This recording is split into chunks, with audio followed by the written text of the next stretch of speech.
Bismillahirrahmanirrahim. Assalamualaikum warahmatullahi wabarakatuh.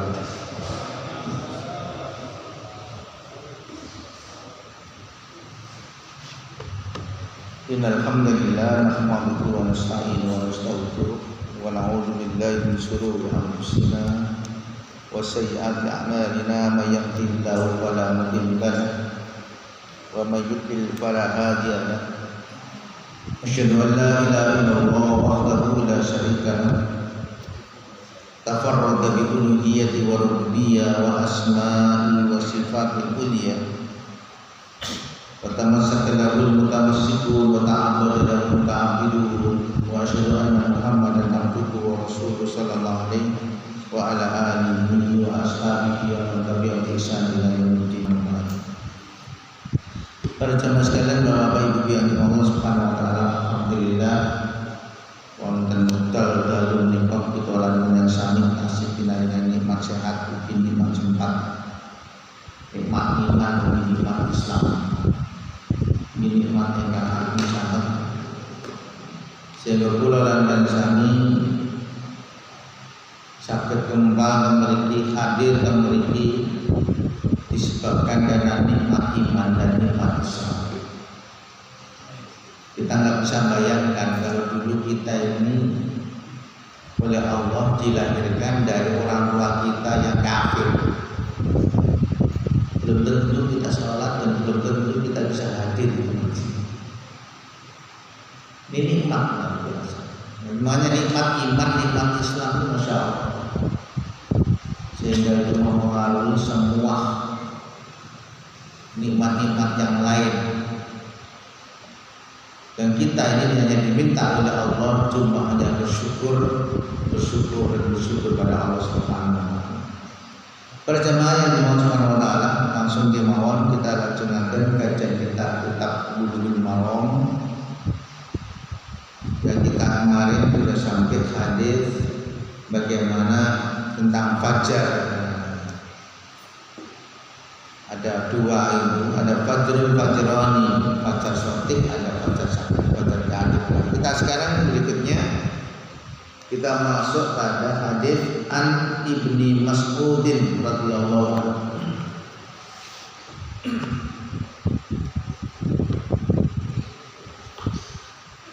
Bismillahirrahmanirrahim.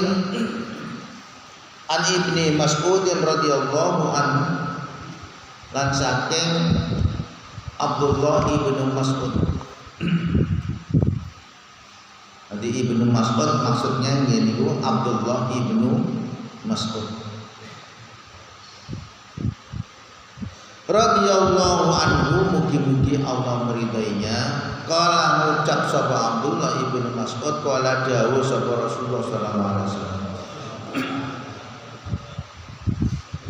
afdhalul a'mali utawi luweh utamane pira-pira amal iku as-sholatu salat fi awwali waqtiha ing dalem awal waktune salat.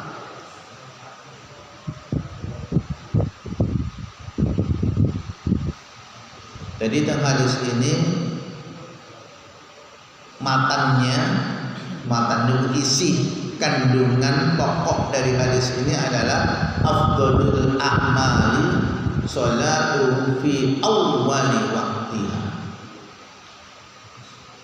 Jadi paling utamanya amal atau amal yang paling utama boleh terjemahkan ini adalah sholat pada awal waktunya.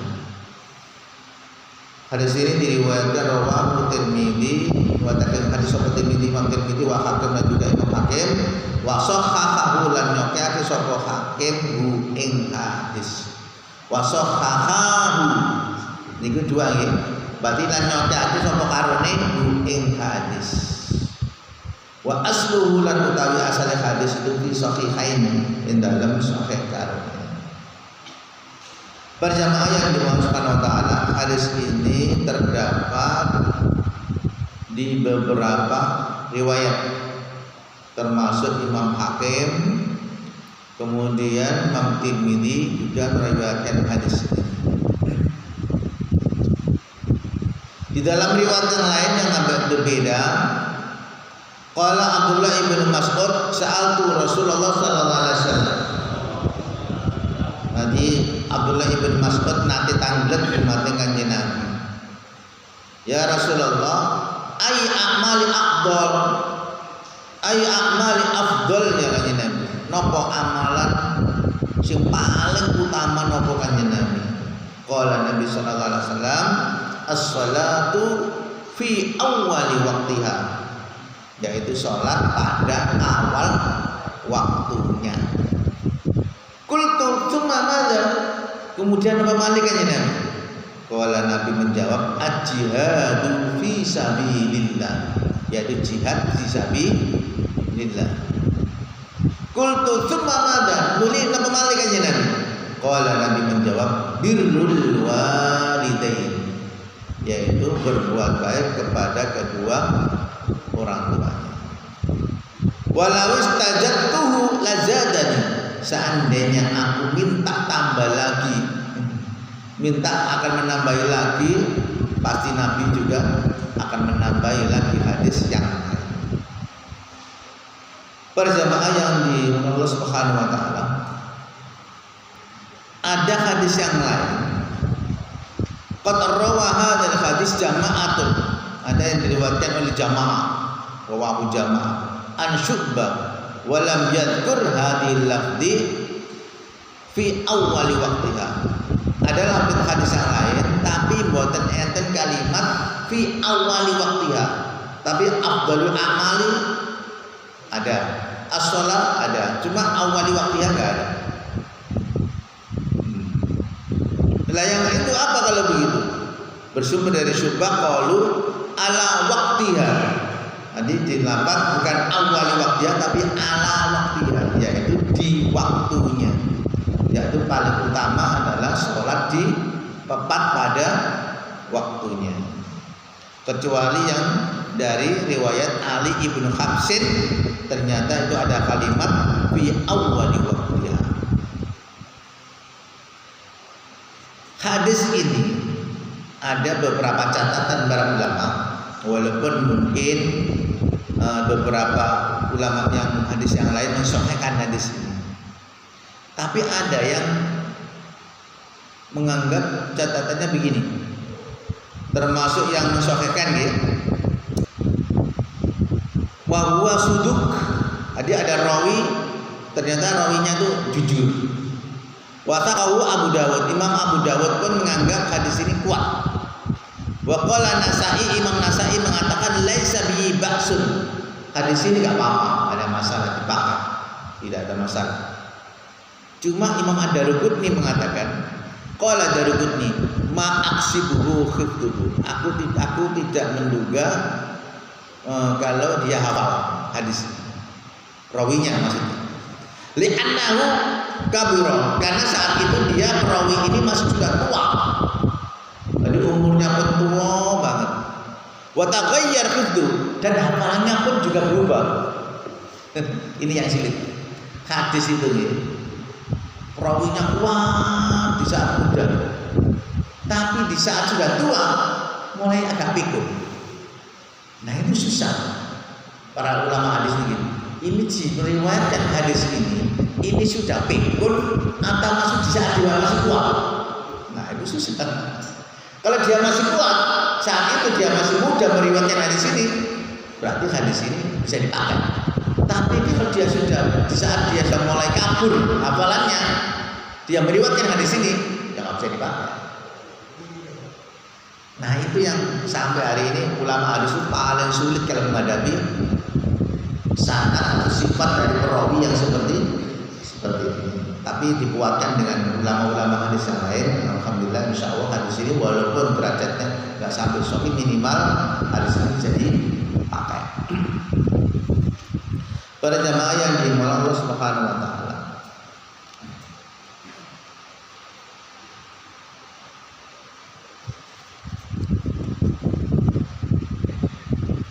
di dalam hadis ini ada hikmah, atau paling tidak minimal apa yang kandungan yang bisa kita ambil dari hadis. Yang pertama, hadis dalilun ala fadilatis salati fi aqtiha al-matlubu fa'aliha fi fi'liha fi. Hadis ini menunjukkan sebagai dalil bahwa keutamaan sholat di tepat pada waktunya, dan itu sangat dianjurkan untuk dikerjakan.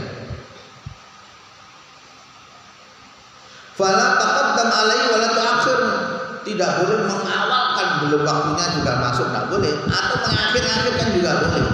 Itu maksudnya fi waktiha, jadi sholat tepat pada waktunya. Mengawalkan belum waktunya juga tidak boleh, atau mengakhirkan juga tidak boleh. Wa idza kanat fi awwali waqtiha fa huwa afdal, dan apabila dikerjakan pada awal waktu maka itu afdal, lebih utama. Fi babil mubadarah wa musyara'ah ila ma syara Allah taala. Ya tentu karena di awal waktu ya disegerakan atau mempercepat bagaimana yang disyariatkan oleh Allah Subhanahu wa taala. Bahkan Imam Syafi'i mengatakan tentang hadis ini, inna taqdimas shalah fi awwali waqtiha aula bil fadli, katanya. Sesungguhnya mendahulukan sholat di awal waktu itu lebih utama dan untuk mendapatkan kemuliaan. Kecuali nanti ada beberapa sholat yang boleh justru malah afdolnya diakhirkan. Nanti ya kita bahas. Apa sholat apa itu? Sholat isya itu afdolnya di akhir waktu, sampai daba amatul lail, hilangnya umumnya malam. Itu sholat isya. Kalau sholat yang kedua, sholat duhur. Sholat duhur itu paling afdol ketika kondisi abrid, dalam kondisi mulai dingin, masih panas malah tidak afdol. Dua sholat itu, selain sholat dua sholat itu, maka yang lebih utama adalah di awal waktu.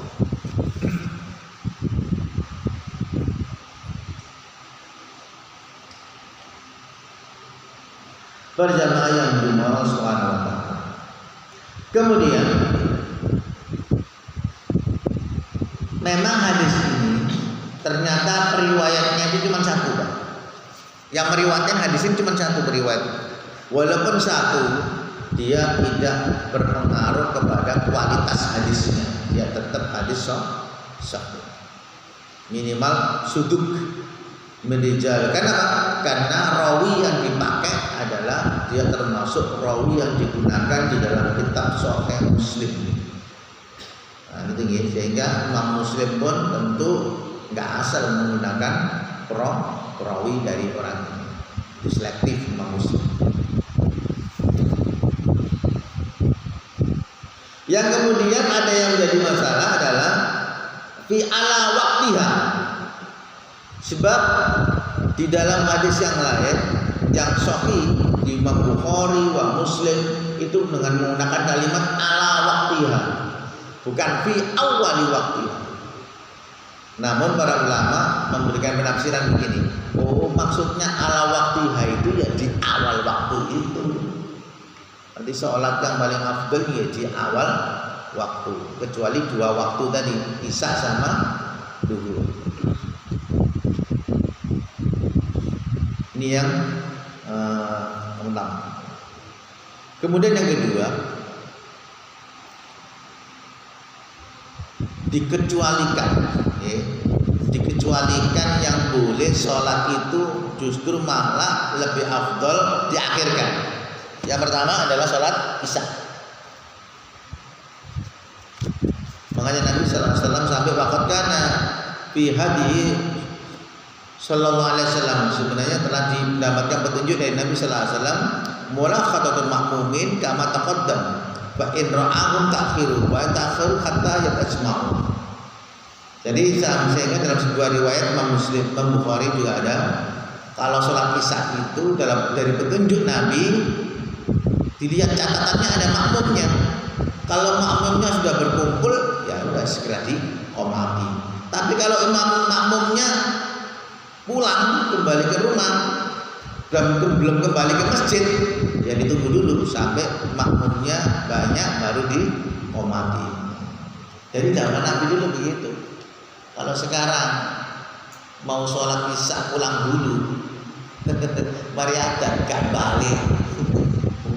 Kalau zaman Nabi ya itu biasa, karena memang gak ada tontonan buat nonton. Misalnya itu tontonan kira-kira.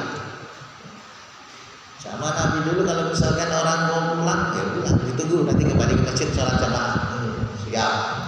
Saat ini mulai apa?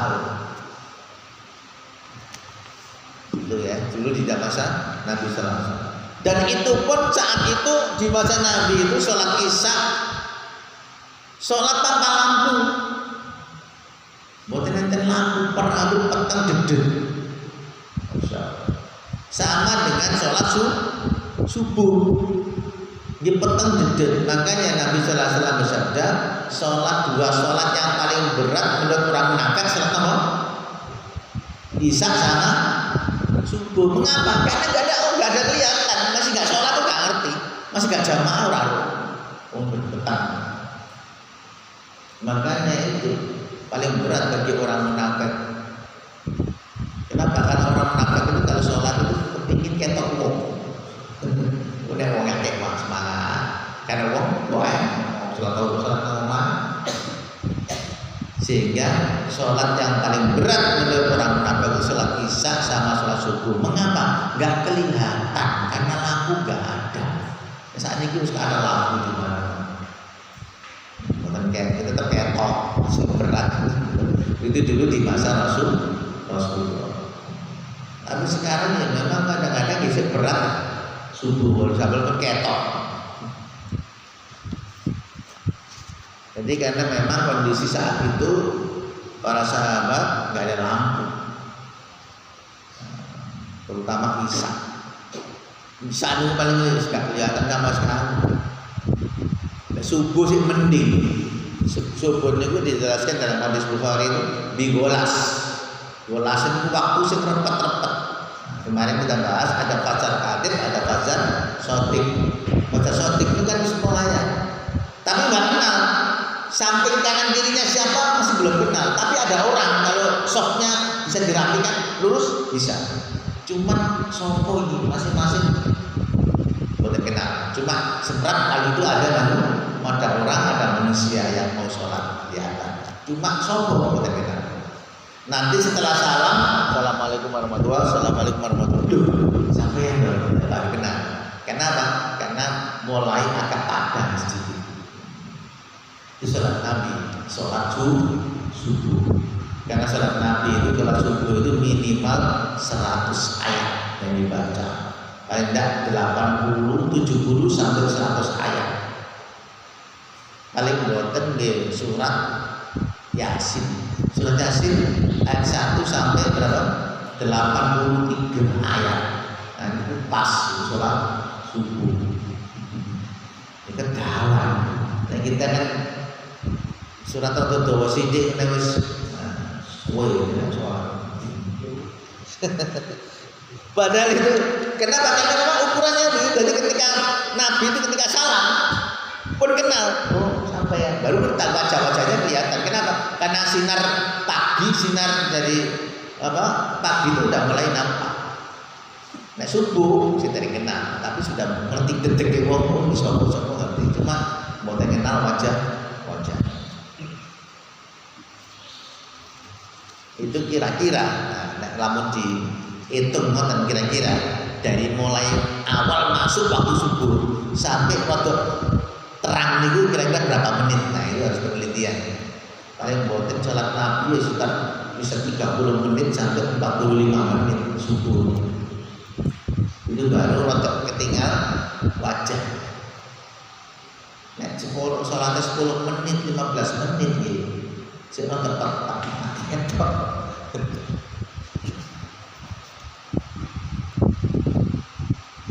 Atsani yang kedua yang dikecualikan oleh Nabi afdalnya adalah justru ketika bukan di awal waktu. Apa salat apa? Salat duhur. Fa innahu kana idza istadda har ya'muru bil ibrad.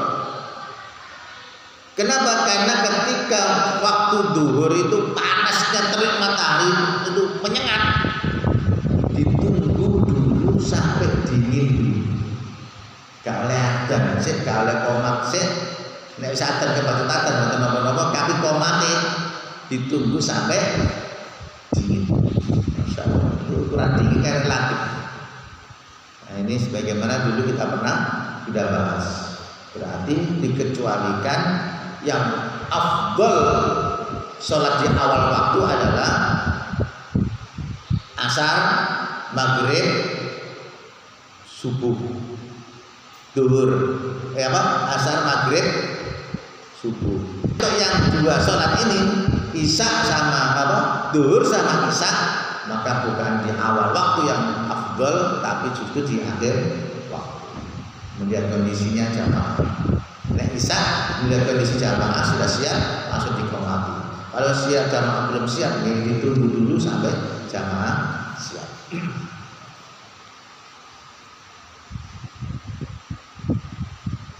Berjamaah yang dimuliakan Allah Subhanahu wa taala. Yang ketiga, la yu'aridu hadil hadis dalil ala anna salata fi awal waqtiha afdal amal. Hadis Abu Dar. Pernah hadisnya Abu Dar ini qala sa'altu Rasulullah sallallahu alaihi wasallam ay amal afdal al imanu billahi wa jihadu fisabilillah al hadis. Dalam hadis ini pun juga demikian, ternyata jihad yang ya Rasul, apa amalan yang paling afdal? Maka Nabi menjawab al-imanu billah, yaitu beriman kepada Allah, wal jihadu fisabilillah, dan yang kedua jihad fisabilillah.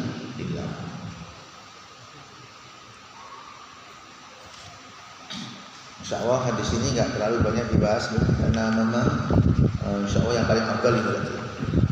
Kemudian hadis berikutnya, wa an Abi Mahdurah, lan saking Abi Mahdurah, anna nabiyya radhiyallahu anhu, dan Allah meridainya, anna nabiyya satamana utawi Nabi sallallahu alaihi wasallam qala jawazabuna awalul waktu, awal waktu, berarti panjenengan sholat di awal waktu iku ridwanullah, mendapatkan ridho Allah Subhanahu wa taala. Jadi panjenengan yang sholat di awal waktu berarti panjenengan mendapatkan ridho dari Allah Subhanahu wa taala.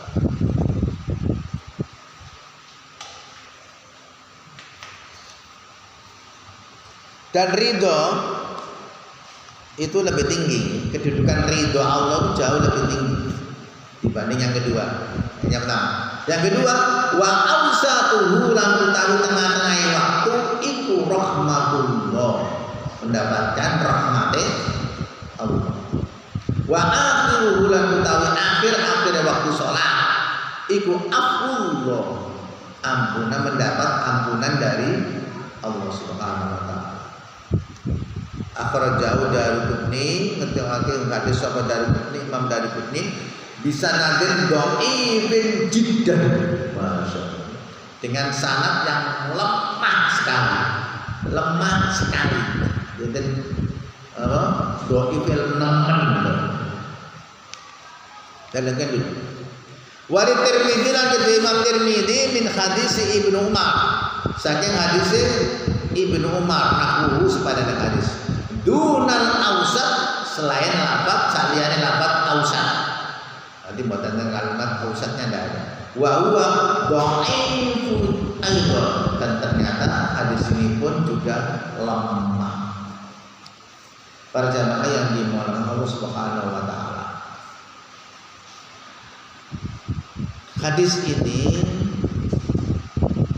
adalah dari seorang sahabat namanya Abu Mahdurah. Namanya siapa Abu Mahdurah itu? Nama aslinya adalah Uwais bin Mi'yar.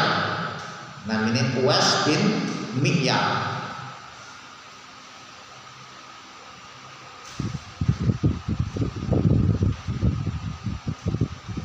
Uwais bin Mi'yar al-Quraisy al-Jamhi. Tadi dia termasuk suku Quraisy. Kemudian ikhtal wa mukhtalifu fi ismi, tapi para ulama berselisih tentang namanya. Al-masyhur masyhurun bi kunyatihi, tapi dia terkenal justru dengan julukannya, bukan dengan nama aslinya. Siapa nama julukannya? Abu Mahdur. Nama aslinya nggak seberapa kenal. Nah, itu biasanya begitu. Qala Ibnu Abdul Bar ittafaqa Zubair wa amuhu Mus'ab wa Muhammad ibn Isa al-Musi anna aslama ibn Abdul. Inna isma ibu Abu Mahdura ibn Mahdura Uwais wa haula'i a'lamu bi tariqati ansab Quraisy. Dan mereka paling kenal ya tentang nasab-nasab orang Quraisy itu siapa? Kalian tahu. Ternyata menurut Ibnu Abdul Bar, ternyata beliau ini namanya juga Uwais. Para jamaah sekalian yang dimaksud Allah, siapa Abu Mahdur? Ternyata Abu Mahdur itu termasuk salah satu muadzzinnya Nabi Sallallahu Alaihi Wasallam di Mekah. Jadi di Mekah itu Nabi mengangkat seorang muadzin, namanya terkenal dengan julukan Abi Mahdur. Itu muadzinnya Nabi karena bagusnya suara. Jadi ternyata muadzin itu bukan asal ya, asal yang penting bisa adzan, tidak, tapi harus ada kelebihan. Kelebihannya adalah suara yang dimilikinya. Makanya Nabi Sallallahu Alaihi Wasallam kenapa memilih Bilal bin Rabah? Padahal hadis tentang adzan itu tidak turun kepada Bilal bin Rabah, tapi justru Nabi memilih Bilal untuk menjadi muadzin. Karena Bilal itu ajab sultan, Nabi takjub, Nabi senang dan heran, bagus dengan melihat suaranya bagus. Itu ambil Bilal. Makanya akhirnya Nabi memilih Bilal untuk menjadi muadzin. Termasuk Abi Mahdur. Ada di beberapa tempat itu. Kalau dengan pernah mungkin di pondok di Solo itu ada satu pondok namanya pondok Al-Islam, kita terkenal dengan pondok Gumuh, yang kemudian cabangnya di ini belum bendok Lumpang. Itu juga begitu. Kalau adzan nggak mau dilakukan. Adzan itu ya Allahu Akbar, Allahu Akbar. Asyhadu an la ilaha illallah, enggak boleh dilakukan. Alasannya kenapa? Tak tanya-tanya dari beberapa yang alumni sana. Setelah saya tanya, ternyata alasannya adalah kan ini memanggil orang sholat. Karena memanggil itu harus suaranya harus kenceng. Jangan manggil orang sholat, ayo sholat, manggil sholat, ayo sholat. Maunya digentak begitu. Kalau sholat kok, ayo sholat, malah turu. Alasannya begitu, logikanya makanya. Oh, pantesan. Kalau adzan nggak mau dilakukan. Sampai sekarang. Saya kemarin saya pas ngisi di Gedangan itu ada di samping dari Ketajen kita, Lemasin Gedangan itu juga ada masjidnya yang sama dengan yang ada di Lumpang. Jadi kalau adzan nggak dipanjang aja nggak boleh dipanjangkan, nggak boleh lebih panjang. Jadi Allahu Akbar, Allahu Akbar, asyhadu an la ilaha illallah, nggak ada. Hayya sholat, tidak. Saya ini ya udah. Memang pandangannya begitu. Padahal kata Nabi, seorang muadzin itu diampuni dosanya sepanjang suara yang dia pakai untuk muadzin. Nek panjang sakmu itu diampuni sakmu. Kurang dorong. Di dalam sebuah hadis saya baca dalam syarah ini apa? Misalnya ya Bulughul Maram yang ditulis oleh Syekh Shalih Utsaimin, ternyata ada hadis yang luar biasa dan itu tidak dibaca gitu. Padahal ada hadis. Jadi kalau adzan semakin panjang, semakin dosanya semakin diampuni lebih banyak. Muadzin itu ternyata Masya Allah. Jadi itu muadzin. Kelebihannya luar biasa. Kita teruskan dulu.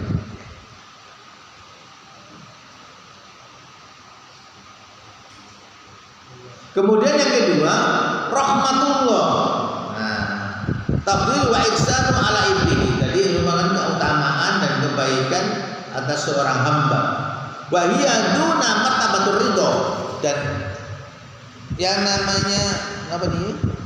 Rahmatullah, kedudukannya masih di bawah ridho. Jadi yang paling tinggi itu ridho, keduanya rahmatullah, yang ketiga afullah. Ini hadisnya. Jadi ternyata memang orang yang awal datang untuk menunaikan sholat lebih awal, di awal waktu dia tunaikan sholatnya, dia mendapatkan ridho Allah. Kalau dia itu datangnya sholatnya itu di tengah-tengah waktunya, maka dia mendapatkan rahmatullah. Tapi kalau dia melakukan sholat itu di akhir waktunya, berarti mentek baru sholat, maka dia mendapatkan afullah, ampunan Allah. Namun hadis ini para jamaah dhaifu jiddan. Anda kata sahih itu sholat di awal. Pokoknya sampai akhir wis entek baru. Boleh pun di akhirnya merendahkan sholat direndahkan. Alhamdulillah hadis ini lemah. Seandainya hadis ini dipakai, maka maksudnya di awal itu ada